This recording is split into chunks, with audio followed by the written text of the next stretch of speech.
नमस्कार, स्वागत है आपका रिपब्लिक भारत के डिजिटल प्लेटफॉर्म पर और मैं हूं आपके साथ गायत्री शर्मा। कहते हैं कि राजनीति में छल और प्रपंच के बिना कोई बात बनती नहीं है और कहकर मुकर जाना या वादे से मुकर जाना जैसे राजनीति का एक कल्चर बन गया है और नेताओं की तो ये आदत सी बन गई है। लेकिन कोई अगर आपको कहे कि कोई राजनेता जो कहता है वो करता है तो शायद आपको यकीन नहीं होगा, लेकिन एक नेता ऐसा है जिसने जो कहा वो किया भी। जी हाँ, राजस्थान के कृषि मंत्री किरोड़ी लाल मीणा, उन्होंने जो कहा वो किया। मतलब जो वादा उन्होंने किया था उसको जब वो पूरा नहीं कर पाए तो उन्होंने अपने पद से इस्तीफा दे दिया। जी हाँ, राजस्थान में कृषि मंत्री के पद पर किरोड़ी लाल मीणा ने अब इस्तीफा दे दिया है। आखिर वजह क्या रही, क्या उन्होंने वादा किया था, वो हम आपको बताएंगे। लेकिन सबसे पहले आपको बताते हैं राजस्थान के कृषि मंत्री किरोड़ी लाल मीणा का जो राजनीतिक सफर है वो कैसा रहा है। पेशे से वो MBBS रहे हैं, 6 बार के विधायक रह चुके हैं, 2 बार सांसद रह चुके हैं, 1 बार राज्यसभा के सांसद भी रहे हैं। इसके अलावा कई विभाग वो संभाल चुके हैं और दूसरी बार वो राजस्थान सरकार में मंत्री बने हैं। लेकिन ऐसा क्या कहा किरोड़ी लाल मीणा ने जो पूरा नहीं हो पाया और उसके बाद उन्होंने मंत्री पद छोड़ दिया। हालांकि कई बार खबरें ऐसी भी निकलकर सामने आई कि आलाकमान के साथ उनकी बन नहीं रही है, कुछ मतभेद है और इसलिए वो इस्तीफा दे रहे हैं। लेकिन किरोड़ी लाल मीणा ने इन सभी खबरों को खारिज कर दिया और कहा कि जो मैंने कहा था वो मैं करके दिखा रहा हूं। आइए अब आपको बताते हैं आगे कि आखिरकार क्या कुछ किरोड़ी लाल मीणा ने कहा था जो पूरा नहीं हुआ। उसके बाद उन्होंने अपने पद से इस्तीफा दे दिया। किरोड़ी लाल मीणा जो कि जमीनी स्तर के नेता माने जाते हैं, जब कांग्रेस की सरकार रही तो विपक्ष की भूमिका उन्होंने जोरदार तरीके से निभाई। कई ऐसे मामले थे, चाहे पेपर लीक का मामला हो, करप्शन का मामला हो, कांग्रेस सरकार की ईंट से ईंट बजाने के लिए किरोड़ी लाल मीणा जाने जाते हैं और अक्सर विरोध प्रदर्शन में भी वो सबसे आगे रहे। मतलब कुल मिलाकर अगर कहें तो हम बीजेपी के सबसे एक्टिव नेताओं में से एक है राजस्थान में किरोड़ी लाल मीणा। अब ऐसे में वो सरकार से बाहर हो जाते हैं तो पार्टी के कामकाज पर क्या असर पड़ेगा और सरकार पर क्या असर पड़ेगा। उन्होंने क्योंकि मंत्री पद से इस्तीफा दे दिया, अगर उनका जो इस्तीफा है वो मंजूर हो जाता है। इन सब के बारे में हम आपको बताएंगे कि आखिरकार कितना नुकसान किरोड़ी लाल मीणा के इस्तीफे के जरिए हो सकता है। लेकिन उससे पहले मैं आपको ये बताती हूँ कि आखिरकार वो कौन सा वादा था किरोड़ी लाल मीणा का जो पूरा नहीं हुआ, जिसके बाद उन्होंने इस्तीफे की पेशकश कर दी।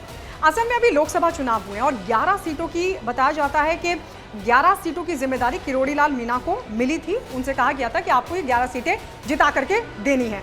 लेकिन जब जैसे ही रुझान में ये दिखाई देने लगा कि ये सीटें बीजेपी हार रही है तो किरोड़ी लाल मीणा ने बाकायदा सोशल मीडिया पर एक पोस्ट किया और संकेत दे दिया कि वो इस्तीफा दे देंगे। हालांकि इससे पहले उन्होंने ये साफ तौर पर कहा था कि अगर वो इन सीटों को नहीं जिता पाते हैं तो वो अपने पद से इस्तीफा दे देंगे। किरोड़ी लाल मीणा ने बाकायदा सोशल मीडिया पर पोस्ट कर रामचरितमानस की एक चौपाई लिखी थी जिसमें उन्होंने कहा था, रघुकुल रीत सदा चली आई, प्राण जाए पर वचन न जाए। और लिखकर ये संकेत दे दिया था कि अगर उनका ये जो वादा है 11 सीटों को जिताने का वो पूरा नहीं होता है तो अपना पद छोड़ देंगे और उन्होंने किया भी ऐसा ही। चलिए अब आपको बताते हैं कि बीजेपी के लिए कितनी मुश्किलें खड़ी हो सकती हैं अगर किरोड़ी लाल मीणा का इस्तीफा मंजूर हो जाता है।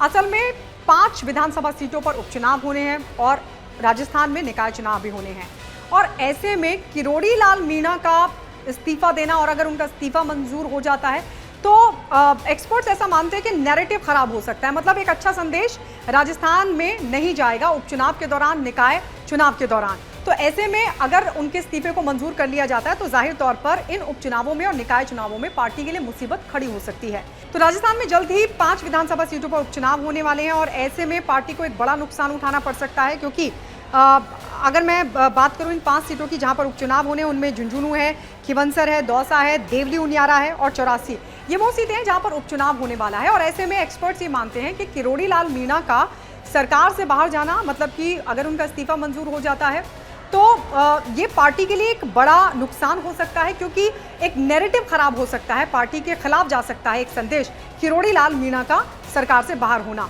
कुल मिलाकर के अगर देखें तो ये भी कहा जा रहा है एक्सपर्ट्स की तरफ से कि किरोड़ी लाल मीणा का अगर इस्तीफा मंजूर कर लिया जाता है तो इन उपचुनावों में, निकाय चुनावों में पार्टी को कई चुनौतियों का सामना करना पड़ सकता है। जैसे कि हम बार बार आपको बता रहे हैं कि किरोड़ी लाल मीणा जमीनी स्तर के नेता माने जाते हैं। हालांकि इससे पहले जब विधानसभा के चुनाव हुए थे तब से कहा जा रहा था कि उनको डेप्यूटी CM का पद मिल सकता है, लेकिन वो उस रेस से बाहर हो गए और तभी से ही ये बताया जाता है कि वो नाराज चल रहे थे पार्टी आलाकमान से।